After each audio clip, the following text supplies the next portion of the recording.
আসসালামু আলাইকুম রহমতুল্লাহি ওয়াবারাকাতুহু। আমরা আজকে মুক্তির উপায় সম্পর্কে কিছু আলোচনা করব ইনশাআল্লাহুল আজিজ। আমা তাওফীকি ইল্লা বিল্লাহ। তা আমরা প্রথমত মুক্তির উপায়কে তিনটি স্তরে, তিনটি ভাগে বিভক্ত করে আলোচনা করব। প্রথম স্তর, প্রথম ভাগটি আল্লাহ সুবহানাহু ওয়া তাআলার ক্ষমা। মানুষকে ইহকালীন অথবা পরকালীন মুক্তি পেতে হলে, সফলতা অর্জন করতে হলে আল্লাহ সুবহানাহু ওয়া তাআলার ক্ষমা ছাড়া ইহকালীন পরকালীন কোনো জায়গায় মুক্তি নেই, সফলতা নেই।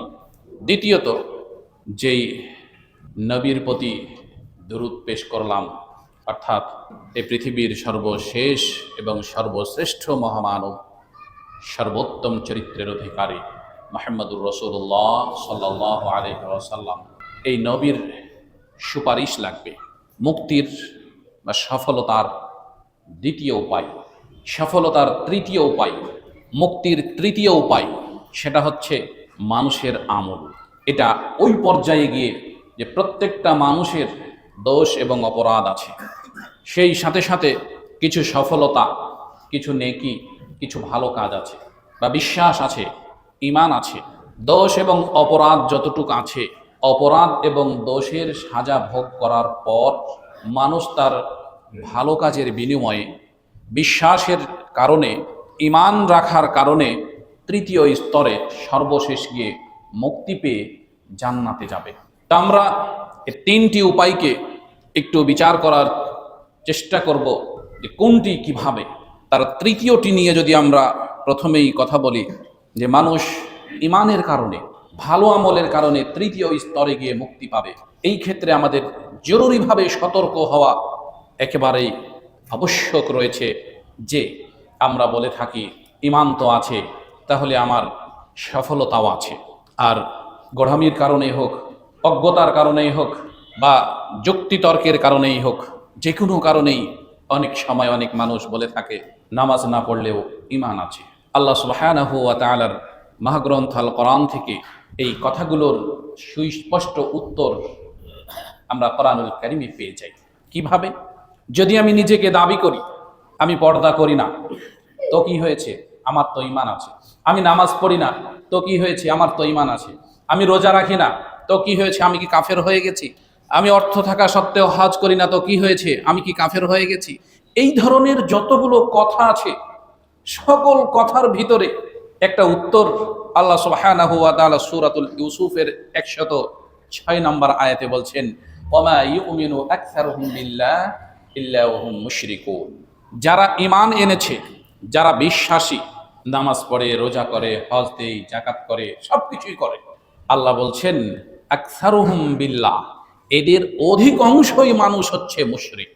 আল্লাহ কিন্তু ইহুদি, খ্রিস্টান, বেদুইন, পত্তলিক, গাঢ়, সাঁতাল ইত্যাদি ইত্যাদি, চোর, বাটপার, এদের কথা বলেননি। ওয়ামা ইউমিনু বিল্লাহ, যে সকল মানুষগুলো আল্লাহর প্রতি বিশ্বাস রাখে, আল্লাহর প্রতি বিশ্বাস রেখে নামাজ, রোজা, হজ, যাকাত, সালাত, সিয়াম এগুলো পালন করে, এদের অধিকাংশই মানুষ হচ্ছে মুশরিক। তাহলে আমাদেরকে জরুরিভাবে চিন্তা করার আছে, আমি কি সেই মানুষটির মধ্যে নাকি যে নামাজ, রোজা, হজ, যাকাত, সালাত, সিয়াম ইত্যাদি পালন করার পরেও আল্লাহ বলছেন যে এই ব্যক্তিটি মুশরিক। তাহলে আমরা যে বলি এটা না করলে কি হবে, আমি ভালো মানুষ, ওটা না করলে কি হবে, আমি ইমানদার, ওটা পালন না করলে কি আমি মুশরিক, কাফের হয়ে গেছি নাকি? এই কথার উত্তর আল্লাহ নিজেই দিলেন। আল্লাহ সুবহানাহু ওয়া তাআলার আরেকটি আয়াত আমরা পাঠ করি, সূরাতুন নিসার 48 নম্বর এবং 116 নম্বর আয়াতে আল্লাহ বলছেন, ইন্নাল্লাহ লা ইয়াগফিরু আন ইউশরাকা বিহি ওয়া ইয়াগফিরু মা দুনা যালিকা লিমান ইয়াশা। নিশ্চয় আল্লাহ সুবহানাহু ওয়া তাআলা ইয়াগফিরু, তিনি ক্ষমা করে দেন, আল্লাহ বান্দার সকল গুনাহ ক্ষমা করে দেন, মাইয়াশা, যাকে চান। আল্লাহ যদি চান আজকে আপনাকে ক্ষমা করে দিতে, আল্লাহ ক্ষমা করে দিবেন, কারো কোনো জবাবদিহিতা, অজুহাত, কৈফিয়ত কিছুই লাগবে না। আল্লাহ যদি চান আমাকে ক্ষমা করে দিতে, আল্লাহ আমাকে ক্ষমা করে দিবেন। আল্লাহ বলছেন যে আমি আল্লাহ যখন যাকে চাই তখন আমার সেই বান্দার সকল গুনাহ খাতা আমি মাফ করে দিই, তবে একটা গুনাহ মাফ করি না, যদি আমার বান্দা আমার সাথে শিরক করে থাকে।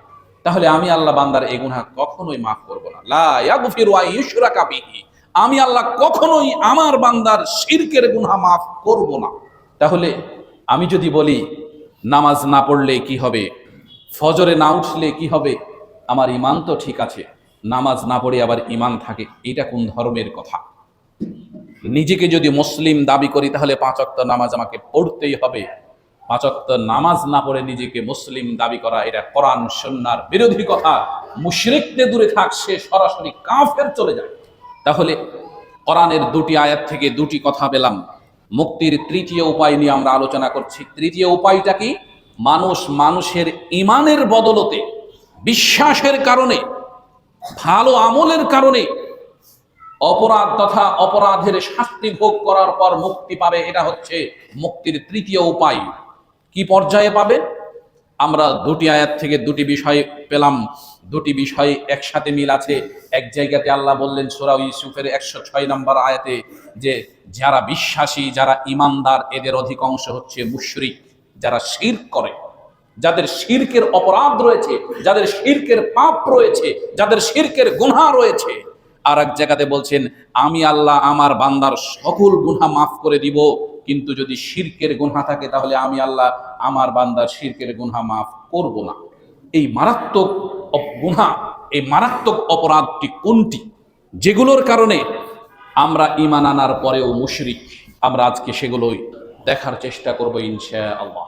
আমরা দান সাদকা করি, আমরা মানুষকে সত্য কথা বলি, আমরা মানুষকে সদুপদেশ দেই, আমরা নামাজ পড়ি, আমরা রোজা রাখি, আমরা হজ করি, আমরা যাকাত দেই, আমরা মানুষের অন্যায় সম্পত্তি ভোগ করে খাই না। যতগুলো ভালো কাজ আছে সব ভালো কাজ আমরা করি, কিন্তু আমরা কি মুশরিক? আল্লাহ বলছেন যারা ঈমান এনেছে, বিশ্বাস করে, এদের অধিকাংশই হচ্ছে মুশরিক। তাহলে আমাদেরকে বের করতে হবে কোন কোন কাজগুলো আমাদের ভিতর থেকে দূরীভূত করতে হবে, তার কিছু লিস্ট আমরা আজকে এখানে উপস্থাপন করি। এভাবে যে আল্লাহ সুবহানাহু ওয়া তাআলার নবী মুহাম্মদ সাল্লাল্লাহু আলাইহি ওয়াসাল্লাম এবং আল্লাহ সুবহানাহু ওয়া তাআলা মহাগ্রন্থ আল কোরআনে নিজেই বলছেন। যেমন সূরাতুল হাশরের যদি আমরা খুলি তাহলে এই আয়াতগুলো আমাদের সবার মুখস্থ রয়েছে। এই মুখস্থ আয়াতগুলো কি? আউযু বিল্লাহি মিনাশ শাইতানির রাজীম, হুয়াল্লাহু আল্লাযী লা ইলাহা ইল্লা হুয়া আলিমুল গায়বি ওয়াশ শাহাদাতি হুয়ার রাহমানুর রহিম, হুয়াল্লাহু আল্লাযী লা ইলাহা ইল্লা হুয়া আল মালিকুল কুদ্দুসুস সালামুল মুমিনুল মুহাইমিন المهيمن العزيز الجبار المتكبر سبحان الله عما يشركون। 3টি আয়াত অনেক মুসল্লির, অনেক মুরব্বীর, অনেক যুবকের, অনেক শিশুর মুখস্থ রয়েছে। কি বলছেন আল্লাহ সুবহানাহু ওয়া তাআলা? আল্লাহ সুবহানাহু ওয়া তাআলা হুয়াল্লাহুল্লাযী লা ইলাহা, তিনি সেই আল্লাহ যেই আল্লাহ ছাড়া হক কোনো ইলাহ নেই, হক কোনো সত্য কোনো মাবুদ নেই। আলিমুল গায়বি ওয়াশ শাহাদা, যিনি একমাত্র অদৃশ্যের জ্ঞান রাখেন। অদৃশ্যের জ্ঞান মানে যেটা আমি দেখতে পাচ্ছি না, যেটা আমি শুনতে পাচ্ছি না, যেটা আমার কাছে খবর নেই, এই অদৃশ্যের জ্ঞান রাখার একমাত্র মালিক হচ্ছেন সেই আল্লাহ, যে আল্লাহ সত্য আল্লাহ, যে আল্লাহ এবং আকাশ পৃথিবী সৃষ্টি করেছেন, যে আল্লাহ আমাকে আপনাকে সৃষ্টি করেছেন, যে আল্লাহ আমাকে আপনাকে লালন পালন করছেন, সেই আল্লাহ হচ্ছেন অদৃশ্য জ্ঞানের একমাত্র অধিকারী। অদৃশ্য জ্ঞানের অধিকারী এই পৃথিবীতে কোনো নবী রাসূলও নন। মানুষ তো দূরে থাক, সাহাবায়ে কেরামগণ তো দূরে থাক, ওলিয়া উলিয়া, পীর পয়গম্বর, ইমাম, আইম্মে, মুজাহিদিন, মুস্তাহিদিন যারাই হোক না কেন, একমাত্র অদৃশ্যের জ্ঞানের অধিকারী কেবলমাত্র আল্লাহ। এ আল্লাহ ছাড়া কারো কাছে অদৃশ্যের জ্ঞান নেই। অদৃশ্য জ্ঞান কোনগুলো? যেমন হাত থেকে কিছু পড়ে গেছে, মনে হয় বাড়িতে মেহমান আসছে, হাত থেকে কিছু পড়ে গেলে বলে ফেললাম বন্ধু তোমার অকল্যাণ আছে। আমার কাছে খবর নেই, আমি দেখতে পাচ্ছি না যে আমার অকল্যাণ আছে কি নেই, আমার কাছে কোনো সংবাদ নেই যে আমার বাড়িতে মেহমান আসছে কিনা। এটা হচ্ছে অদৃশ্যর জ্ঞান। চিঠিপত্রেও নেই, টেলিফোনেও নেই, কারো মৌখিক বার্তাতেও নেই। একটা দুর্ঘটনা ঘটার কারণে আমি বললাম এটা হতে চলেছে, অদৃশ্যর জ্ঞান। এই জ্ঞান রাখার একমাত্র ইখতিয়ার আছে আল্লাহ। এই জ্ঞান যখনই আমি বলে ফেললাম তখনই আল্লাহর সাথে শিরক করে ফেললাম, আল্লাহর জ্ঞানটাকে নিজের ভিতরে স্থাপন করলাম, এত বড় মারাত্মক পাপ করলাম, কিন্তু কোনোদিন ভেবেও দেখলাম না। বুঝলাম, এটা তো আমি এমনি একটা কথা বলেছি, এমনি একটা কথা বলেছি। আল্লাহ এজন্যই বলেছেন, ইন্নাল্লাহা লা ইয়াগফিরু আন ইউশরাকা বিহি, আমি আল্লাহ বান্দার সব গুনাহ মাফ করে দিব, কিন্তু শিরকের গুনাহ মাফ করব না। এবার মনে হয় আমরা কারণটা বুঝতে পারছি যে আল্লাহ কেন বলেছেন শিরকের গুনাহ মাফ করবেন। আমার কাছে কোনো খবর নেই আমি কেন এই কথা বললাম, এই জ্ঞানের অধিকারী তো আল্লাহ, তাহলে আমি কেন এই জ্ঞান আমার ভিতরে নিয়ে আসলাম? এটা কল্যাণ আছে না অকল্যাণ আছে এটা তো আমি জানি না, এটা জানার এখতিয়ার একমাত্র আল্লাহর। আমি কেন বললাম যে এটার ভেতরে অকল্যাণ আছে? এরই নাম হচ্ছে শিরক। আল্লাহ এটারই কথা বলছেন যে এর গুনাহ, এর পাপ, আমি অপরাধ কখনোই বান্দাকে ক্ষমা করব না। অনুরূপ ভাবেই কাক ডেকেছে, মনে হয় কিছু হচ্ছে। এই যে আমাদের ভিতরে যে ছোট ছোট ভুলগুলো, যেগুলোকে আমরা বলে থাকি এগুলো ছোট ভুল। নামাজ পড়ে আসলাম, কাক ডাকছে, এখানে মনে হয় কিছু মরে আছে বা কোনো সংবাদ মনে হয় আছে, এই কথাটা বললাম, এতে অপরাধ কি হয়েছে? এতে অপরাধ কি হয়েছে? আমি আপনি এই কথার বদলতে সরাসরি আমার আপনার ভিতরে আল্লাহকে বসিয়ে নিয়েছি, আমি আল্লাহর স্থানে বসে গেছি। আল্লাহ কেন বলেছেন যে আমি অপরাধ ক্ষমা করব না? কাক ডেকেছে, কি কারণে ডেকেছে আল্লাহ সুবহানাহু ওয়া তাআলা ভালো জানেন। আমার ব্রেনে এটা ধরার কোনো এখতিয়ার আল্লাহ দেননি, আমার রাডারে এটা কাজ করবে না, আমার মেমোরিতে, আমার চিন্তা ভাবনায়, আমার প্রযুক্তিতে এটা আসবে না, অথচ এটা নিয়ে আমি কোনো ধরনের মতামত ব্যক্ত করতে পারি না। অনুরূপভাবেই টিকটিকি ডাকলে, অনুরূপভাবেই এই সব কিছুর যতগুলো আছে, এগুলোর সব কিছুর গায়েবের মালিক একমাত্র আল্লাহ। আর এই আয়াতটি মুখস্থ সমাজে অনেক মানুষের আছে, সমাজের অনেক মুরব্বী এটা তেলাওয়াত করেন, নামাজে অনেক মুসল্লি এই তিনটি আয়াত তেলাওয়াত করেন, কিন্তু আল্লাহ এই কথা বলছেন আমরা বুঝছি না। আল্লাহ সুবহানাহু ওয়া তাআলা সূরাতুল ইমরানে আল্লাহ সুবহানাহু ওয়া তাআলা বলছেন 12 নম্বর আয়াত, 3 নম্বর পারা 12 নম্বর পৃষ্ঠা, আল্লাহ সুবহানাহু ওয়া তাআলা বলেন, কুলিল্লাহুম্মা মালিকাল মুলকি, 26 নম্বর আয়াত, দুঃখিত, অতুইজ্জু মান তাশা ওয়া তুযিল্লু মান তাশা বিয়াদিকাল খায়র ইন্নাকা আলা কুল্লি শাইইন কাদির। এই যে এখানে অনেকগুলো কথা আমরা নিজেরাই বলেও থাকি, সেটা কি? আল্লাহ বলছেন অতুইজ্জু মান তাশা ওয়া তুযিল্লু মান তাশা বিয়াদিকাল খায়র, আল্লাহর হাতে রয়েছে মানুষকে অপমান করা, আল্লাহর হাতে রয়েছে মানুষকে সম্মান করা, আল্লাহর হাতে রয়েছে সকল প্রকারের কল্যাণ। তিনি যাকে চান তাকে সম্মানিত করেন, যাকে চান তাকে অপমানিত করেন, যাকে চান তার কল্যাণ দান করেন, যাকে চান তার অকল্যাণ দান করেন। আমরা বলে থাকি কি, ভাই আপনি এটা না দিলে আজকে আমার যে কি অপমানিত হতাম, আপনি টাকা ধার দিলেন বলে আমার ইজ্জত বেঁচে গেল, আমার ইজ্জত থাকতো না, আপনি না থাকলে আমার ইজ্জত আজকে যে কি হতো। কিন্তু আল্লাহ বলছেন যে ইজ্জত দেওয়ার মালিক আমি আল্লাহ, আল্লাহ বলছেন সম্মান দেওয়ার মালিক আমি আল্লাহ, আল্লাহ বলছেন অপমানিত করার মালিক আমি আল্লাহ। অথচ আমি বললাম আমার ওই উপকারকারী ভাইকে যে আপনি না থাকলে আমার সম্মান আজকে কোথায় যেত, আপনি না থাকলে আজকে আমি বাঁচতাম না। আল্লাহু আকবার। ডাক্তার যদি আমাকে ভালো করে না দেখতেন আমি মরেই যেতাম আজকে। এই কথাগুলো আমরা সচরাচর বলি, এমনিতেই মুখ দিয়ে বলি, কোনো আমল দিয়ে বলি না। কি বললাম, কি অপরাধ করলাম এটা ভেবেও বলি না। এই যে ভেবে বলি না, এটাই হচ্ছে অপরাধ। কি অপরাধ? আমার কথাটা সরাসরি কোরআনের আয়াতের বিরোধী, আমার কাজটা সরাসরি কোরআনের আয়াতের বিরোধী। আমি যাকে সম্মানিত করলাম সেই সম্মানটা সরাসরি আল্লাহর পাওয়ার যোগ্য, কিন্তু আমি আল্লাহর সৃষ্টি বান্দাকে সেই সম্মান দান করে দিলাম। এর চাইতে আর বড় নাউজুবিল্লাহ নেই, এর চাইতে আর বড় আস্তাগফিরুল্লাহ নেই। এগুলোর নাম হচ্ছে শিরক। আল্লাহ সুবহানাহু ওয়া তাআলা আরো বলছেন সূরাতুল মুনাফিকুনের 11 নম্বর আয়াত, 28 নম্বর পারা, 14 নম্বর পৃষ্ঠা, ওয়ালা ইউআখিরুল্লাহু নাফসান ইযা জাআ আজালুহা আল্লাহু খাবীরুম বিমা তা'মালুন। কত শুনেছি আমরা, যখনই মানুষ মারা যায় তখনই ইমাম সাহেব বলে কথাটি বলেন কি, ওয়ালা ইউআখিরুল্লাহু নাফসান ইযা জাআ আজালুহা, আমি আল্লাহ প্রত্যেকটা মানুষের নির্দিষ্ট একটা সময় নির্ধারণ করে রেখেছি। ওই সময় যখন তার কাছে উপস্থিত হয়ে যায় তখন জান আত্মা কবজকারী ফেরেশতা সেখানে গিয়ে তার আত্মাটা আমার কাছে নিয়ে চলে আসে, সে তখন মরে যায়। আর আমি আপনি তাৎক্ষণিক বলে ফেললাম, যদি আপনি আজকে ঠিক সময় আমাকে এখান থেকে মেডিকেলে ভর্তি না করতেন তাহলে আমি মরেই যেতাম, আর বাঁচতাম না। কিন্তু আল্লাহ বলছেন আমি নির্দিষ্ট সময় বেঁধে রেখেছি। অনেক মানুষ অসুস্থ হয়ে পড়ে আছে, অনেক মানুষ অসুস্থ হয়ে পড়ে আছে, কিছু খায় না, কোনো কিছুই খায় না, শুধুমাত্র তার স্যালাইন আর ইনজেকশন ছাড়া মুখে ট্যাবলেটও খেতে পারে না, ফলের রসও খেতে পারে না। 1 মাস 2 মাস 5 মাস 10 মাস 1 দিন 2 দিন 5 দিন যাবত পড়ে আছে। কেন পড়ে আছে জানেন? ওয়ালা ইউআখিরাল্লাহু নাফসান, আল্লাহ যে তার জন্য নির্ধারিত সময় রেখেছেন এ সময় এখনো তার আসেনি। আল্লাহর নির্ধারিত সময় না আসা পর্যন্ত তার মৃত্যু হবে না, সেই পৃথিবীতে জীবিত থাকবেই থাকবে। ওই যে আপনি যেতে যেতে হঠাৎ আপনার মধ্য থেকে কেউ পড়ে গেল, সাথে সাথে মারা গেল, কি ব্যাপার? আধা ঘন্টা আগে সে আমার সাথে হিষ্টপুষ্ট হয়ে ঘুরে বেড়ালো, খুব সুন্দর খাওয়া দাওয়া করলো, তাৎক্ষণিক হঠাৎ মারা গেল। এটা হচ্ছে নির্দিষ্ট সময়। আমি যখনই আপনাকে বলে ফেললাম, আপনি যদি সঠিক সময়ে না আসতেন তাহলে আমি আজ মনে হয় আর বাঁচতাম না, আমি মরেই যেতাম। আপনিই আমাকে বাঁচালেন।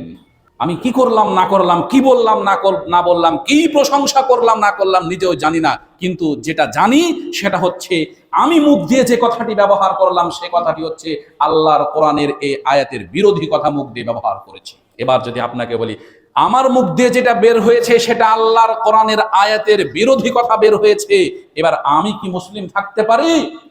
সমাজের 100টা মানুষের মধ্যে 90টা মানুষ এমনিতেই ফতোয়া দিয়ে দিবে, আরে কোরআনের বিরোধিতাই কথা বলেছে, ও তো কাফের হয়ে গেছে, ওকে হত্যা করো, ওকে মেরে ফেলে দাও, ওর বেঁচে থাকার কোনো অধিকার নেই। এই কথা সমাজের জানা অজানা সকল মানুষই বলবে, কোরআনকে অপমান করেছে মানে ওকে বেঁচে থাকার কোনো অধিকার নেই। তারপরে আল্লাহ সুবহানাহু ওয়া তাআলার সূরাতুল ইমরানের 36 নম্বর আয়াতে মারইয়াম আলাইহিস সালাতু সালামের একটি কথা বলি আমরা, যে মানত যখন আমরা করি, ইদ ক্বালাত ইমরাআতু রব্বি ইন্নী নাযারতু লাকা মা ফি বাতনি মুহাররারান ফাতাকাব্বাল মিন্নী ইন্নাকা আনতাস সামিউল আলিম। খুব সংক্ষেপে বলি, মারইয়াম আলাইহিস সালাতু সালাম আল্লাহর কাছে মানত করছে। মানত করছেন, প্রথম কথা হচ্ছে কার কাছে? আল্লাহর কাছে। পেটে কি আছে তিনি জানেন না। মানত করলেন, আমার পেটে যা আছে আমি মুক্তভাবে স্বাধীনভাবে আপনার রাস্তায় দিয়ে দিলাম আল্লাহ, ফাতাকাব্বাল মিন্নী। মানত করার পর আবার বলছেন ফাতাকাব্বাল মিন্নী, আল্লাহ আমার মানতটা আপনি কবুল করিয়েন। আমি দান করে দিয়েছি, আমরা যেটা ভাবি যেটা করি, আমি দান করেছি দান করেই শেষ, মানত করেছি মানত করেই শেষ, এটা নয়। মারইয়াম আলাইহিস সালাতু সালাম দান করেছেন, মানত করেছেন, মানত করার পর বলছেন ফাতাকাব্বাল মিন্নী, হে আমার রব আপনি আমার এই দানটা আমার পক্ষ থেকে কবুল করুন। নিজেই দান করে নিজেই আল্লাহর কাছে প্রার্থনা করছেন, নিজেই দোয়া করছেন, আমার দানটা যেন ব্যর্থ না হয়, বিফলে না চলে যায়, আপনি আমার দানটা অবশ্যই অবশ্যই কবুল করুন ও হে আমার রব। আমি 1 টাকা দান করলেও যে দান করছি, কোটি টাকা দান করলেও সে দান করছি, আমাকে সেটাই বলতে হবে, রব্বুল আলামিন তোমার পথে নিঃস্বার্থ দান করলাম, তুমি আমার এই দানটাকে কিয়ামতের মাঠের জন্য কবুল করে নিও, আল্লাহুম্মা আমিন। এটা আমাকে বলতে হবে। এটা হচ্ছে আল্লাহর শিক্ষা, এটা হচ্ছে মারইয়াম আলাইহিস সালাতু সালামের শিক্ষা থেকে সারা পৃথিবীর সারা মুসলিম জাতির শিক্ষা। আল্লাহ সুবহানাহু ওয়া তাআলার কাছে চাওয়ার বিষয় নিয়ে সূরাতুশ শূরা 49, 50, 25 নম্বর পারা 7 নম্বর পৃষ্ঠা, যেখানে আমরা সবচেয়ে এখন বেশি শিরকের মধ্যে লুকায়িত আছি, সেটা হচ্ছে সন্তান হচ্ছে না, কি করো? হুজুরের কাছে যাও, ডাক্তারের কাছে যাও, তাবিজ কবজা পড়ে নিয়ে আসো, এরপরে কি করো? তাও হলো না, এবার মাজারে যাও, এবার মানত করো, এবার পাঠা কুরবানি করো, এবার হিন্দুদের এখানে যাও, ইবাদতখানায় যাও, যা কিছু আছে পৃথিবীতে সব কিছুই করছি একটা বাচ্চার জন্য। ছেলে হোক আর মেয়ে হোক, একটা বাচ্চা চাই। যার ছেলে আছে সে সব কিছু করছি, একটা মেয়ে চাই। যার মেয়ে আছে সে সব কিছু করছে, একটা ছেলে চাই। বৈধ অবৈধ কোনটা কি এই জিনিসটা বিচার বিশ্লেষণ করছি না, কিন্তু ওই ব্যক্তিটি নিজে একবার ভাবলো না যে আমার ছেলে নাই, এটাও আল্লাহর নিয়ামত, আমার মেয়ে নাই, এটাও আল্লাহর নিয়ামত, আমার ছেলেও নাই মেয়েও নাই, এটাও আল্লাহর নিয়ামত। যে আপনার আছে তো এই জন্য আপনি খুব জোরে কথা বলছেন। জি না, এটা আমি বলিনি, এটা আল্লাহ বলছেন। আপনি কোরআন খুলে দেখুন না কেন? আপনার ছেলে নাই মেয়ে নাই, আল্লাহ আপনাকে দেননি, এটা হচ্ছে আল্লাহর পক্ষ থেকে আপনার প্রতি আল্লাহর নিয়ামত। আমাকে চাইতে হবে, রব্বি হাবলি মিনাস সালিহিন, আল্লাহ আমাকে একটা সৎ সন্তান দান করো, যেটা ইব্রাহিম আলাইহিস সালাতু সালাম চেয়ে গেছেন, বার্ধক্য অবস্থায় পৌঁছে তিনি পেয়েছিলেন। ওভাবে চাইতেই থাকতে হবে, যদি থাকে তাহলে আল্লাহ দিবেন, যদি না থাকে তাহলে আল্লাহ দিবেন না। এই কথাটি আল্লাহ বলছেন কি, আও ইউযাফফিজুহুম যুকরানাও ওয়া ইনাসাও ওয়া ইয়াজআলু মান ইয়াশাউ আকিম ইন্নাহু আলিমুন কাদিম।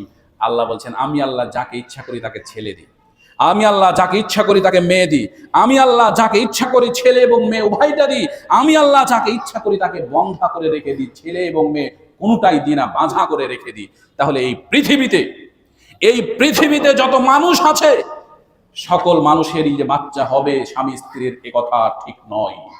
এই পৃথিবীতে এক জোড়া স্বামী স্ত্রী হলেও নিঃসন্তান থাকতে হবে। যদি নিঃসন্তান না থাকে তাহলে কোরআনের আয়াতটি মিথ্যা প্রতিপন্ন হবে। তাহলে আমি কোরআনের এই আয়াতটি পড়বো আর দেখবো আর আল্লাহকে বলবো, রব্বুল আলামিন যদি লিখে থাকো তাহলে আমাকে একটা সৎ সন্তান দান করো, যদি লিখে না থাকো তাহলে তোমার শুকরিয়া যে আমাকে দিয়ে তুমি তোমার কোরআনের একটা আয়াতকে সত্য বলে এই পৃথিবীতে স্থান পেয়েছে। আমার সন্তান হয় না তোতে কি হয়েছে, এই কোরআনের এই আয়াতটা তো আমার জন্যই, কারণ আল্লাহ নিজেই বলেছেন ওয়াজআলু মাইয়াশা ওয়াকিম, পৃথিবীতে এমন অনেক স্বামী স্ত্রী থাকবে যাদের বাচ্চা হবে না, যারা বন্ধা থাকবে। আমরা বলছিলাম মানুষকে মুক্তি পেতে হলে তিনটি পদ্ধতিতে মুক্তি পেতে হবে। এক, আল্লাহর ক্ষমা। দুই, রাসূলের সুপারিশ। তিন, মানুষের আমল তথা ঈমান বা বিশ্বাস। এই তৃতীয় নম্বরটিকে নিয়ে আমরা কথা বলছিলাম। তৃতীয় নম্বরটিকে নিয়ে কথা বলতে গিয়ে আমরা পেলাম কি, আল্লাহ সব অপরাধ মাফ করেন কিন্তু শিরকের অপরাধ মাফ করেন না। কোনগুলো শিরক? যেগুলো আমরা আলোচনা করলাম এগুলো শিরক, যেভাবে কিভাবে করতে হবে সেগুলো শিরক। এছাড়াও আরও কিছু বিষয় না বললেই নয়, যেমন আবু দাউদে রয়েছে, মিশকাতে রয়েছে, 351 নম্বর হাদিসে রয়েছে তাবিজ, বালা, আংটি, সুতা যা কিছু আছে সব কিছুই শিরক। ইবনে ওমর রাদিয়াল্লাহু তাআলা আনহু থেকে হাদিস বর্ণিত রয়েছে। অনুরূপভাবেই যেমন আল্লাহ সুবহানাহু ওয়া তাআলাকে ছাড়া অন্য কোনো কিছুর নামে শিরক করা, এটাও শিরক। তোর মায়ের কসম, তোর বাপের কসম, তোর ছেলের কসম, যা কিছু আছে সব কিছুই শিরক। কেন শিরক? আমরা এতক্ষণ আলোচনা করলাম। কেন আল্লাহ ক্ষমা করবেন না? আমরা এতক্ষণ আলোচনা করলাম। অনুরূপভাবেই মিশকাতের 8ম খণ্ডই 4393 নম্বর হাদিস, আল্লাহ সুবহানাহু ওয়া তাআলার নবী বলছেন, হাত দেখা, ভাগ্য পরীক্ষা করা, গণকের কাছে যাওয়া, যা কিছু রয়েছে তার সব কিছুই শিরক। অনুরূপভাবেই আহমদ শরীফেও রয়েছে 16771 নম্বর হাদিসে এই বিষয়গুলো সব কিছুই শিরক। এগুলো যাদের মধ্যে রয়েছে তাদেরকে আল্লাহ ক্ষমা করবেন না। আর এগুলো যাদের মধ্যে রয়েছে আল্লাহ তাদেরকে বলছেন যে অনেক মানুষ রয়েছে, ওমা ইউমিনু আকসারুহুম বিল্লাহ, এমন অনেক মুমিন রয়েছে যারা আমাকে বিশ্বাস করে, ইল্লা ওয়াহুম মুশরিকুন, কিন্তু তারা মুশরিক। আর তাদেরকে আমি আল্লাহ কখনোই ক্ষমা করব না। অতএব আল্লাহর ক্ষমা থেকে নিজেদেরকে বঞ্চিত না করে এই সকল কাজগুলো থেকে দূরে থেকে আল্লাহ সুবহানাহু ওয়া তাআলার করুণা এবং রহমত নিয়ে আমরা পৃথিবীতে বসবাস করতে চাই। রব্বুল আলামিন আমাদেরকে শিরক মুক্ত থেকে এবং জীবন যাপন করার তুমি তৌফিক দান করো। আল্লাহুম্মা আমিন। সবাই পড়ি আল্লাহুম্মা সাল্লি আলা মুহাম্মাদ ওয়া আলা আলি মুহাম্মাদ কামা সাল্লাইতা আলা ইব্রাহিম ওয়া আলা আলি ইব্রাহিম ইন্নাকা হামিদুম মাজিদ। اللهم بارك على محمد وعلى آل محمد كما باركت على إبراهيم وعلى آل إبراهيم إنك حميد مجيد.